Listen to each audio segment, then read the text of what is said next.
Hello everyone, welcome to రాగా life. ఈరోజు మనము చాలా హెల్తీగా చేసుకునే స్ప్రౌట్స్ పెసరట్టు ఎలా చేసుకోవాలో చూద్దాము. నార్మల్గా మామూలు పెసలతో పెసరట్టు చేస్తారు. ఇలా మొలకలు కట్టి చేసుకుంటే ఇంకా డబుల్ బెనిఫిట్ అనేది ఉంటుంది. స్ప్రౌట్స్ హెల్త్కి ఎంత మంచిదో మనందరికీ తెలుసు, కానీ తినడం ఎంత కష్టమో కూడా తెలుసు. పిల్లలు అయితే అస్సలు తినరు. కాబట్టి స్ప్రౌట్స్తో పిల్లలు కూడా ఈజీగా హ్యాపీగా తినేలా ఇలా స్ప్రౌట్స్ పెసరట్టు ఎలా చేసుకోవాలో చూద్దాము. నేను నార్మల్గా ప్లాస్టిక్ బాక్స్లోనే మొలకలు చేసేదాన్ని. నేను రెగ్యులర్గా మొలకలు అయితే యూస్ చేస్తాను ఇంట్లో.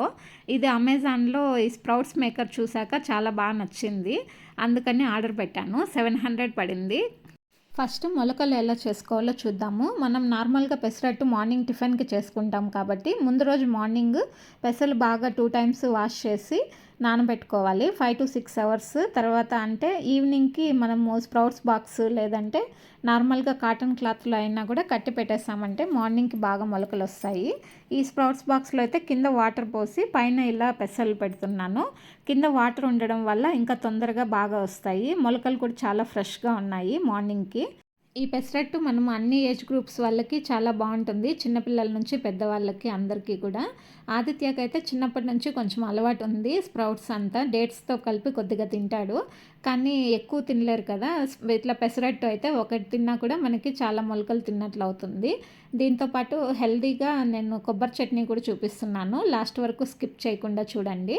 మనము ఈ మొలకల్ని బాగా వాష్ చేసుకోవాలి. 1 or 2 times వాష్ చేసుకొని తర్వాత యూస్ చేసుకోవాలి పెసరట్టుకి. స్ప్రౌట్స్తో పాటు కొద్దిగా రవ్వ కూడా యాడ్ చేసుకోవాలి. ఇది నార్మల్గా ఉప్మాకి యూస్ చేసే రవ్వ. 4 tablespoons నేను 10 minutes ముందు నానబెట్టాను. కొంచెం అన్నమైనా యాడ్ చేసుకోవచ్చు.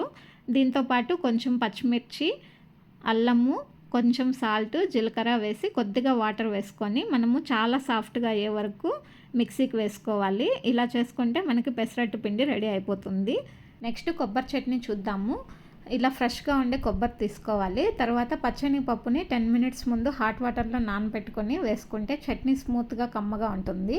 కొబ్బరి, 2 పచ్చిమిర్చి, కొద్దిగా పుదీనా, ఇలా పచ్చని పప్పు వేసుకొని సాల్ట్ వేసుకొని మిక్సీకి వేసుకుంటే మనకి చట్నీ రెడీ అయిపోతుంది. దానికి కొంచెం ఆవాలు, జీలకర్ర, కరివేపాకు, ఎండుమిర్చి వేసి పోపు పెట్టుకున్నాను. పెనం బాగా వేడైన తర్వాత ఇలా పెసరట్టు వేసుకొని కొద్దిగా ఆనియన్ చల్లుకొని 2 sides కాల్చుకుంటే మనకి పెసరట్టు రెడీ అయిపోతుంది.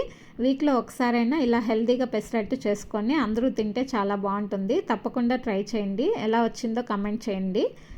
ఇలాంటి మంచి వీడియోస్ కోసం రాగా లైఫ్ ఛానల్ని సబ్స్క్రైబ్ చేసుకోండి. Thank you so much.